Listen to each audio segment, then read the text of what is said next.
تو آپ کو بتاتے چلیں چند روز پہلے جاپان میں آنے والے زلزلے سے اموات کی تعداد میں حیران کن حد تک اضافہ دیکھا گیا ہے۔ خبر کی تفصیل جاننے سے پہلے آپ سے ریکویسٹ ہے کہ ہمارے چینل کو سبسکرائب کر لیں تاکہ آپ کو آنے والی تمام لیٹسٹ اپڈیٹس سب سے پہلے مل سکیں۔ آپ کو بتاتے چلیں جاپان میں چند روز پہلے آنے والے زلزلے سے ہلاکتوں کی تعداد میں حیران کن حد تک اضافہ دیکھا گیا ہے۔ چند روز پہلے جاپان میں 7.6 شدت کے زلزلے سے اموات 92 اور لاپتہ افراد کی تعداد 242 ہو گئی ہے۔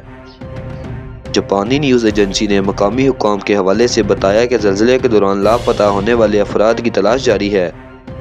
زلزلے کے بعد سب سے زیادہ متاثر ہونے والے ساحلی شہر میں اب بھی کم از کم 40 افراد منہدم ہونے والے مکانات کے ملبے تلے دبے ہوئے ہیں۔ جاپان کی سیلف ڈیفنس فورسز کے تقریباً 4600 ارکان زلزلے سے متاثرہ علاقوں میں امدادی کارروائیاں جاری رکھے ہوئے ہیں اور جاپان میں آنے والے زلزلے سے اموات 92 ہو گئی ہیں جبکہ 242 افراد اب بھی لاپتہ ہیں۔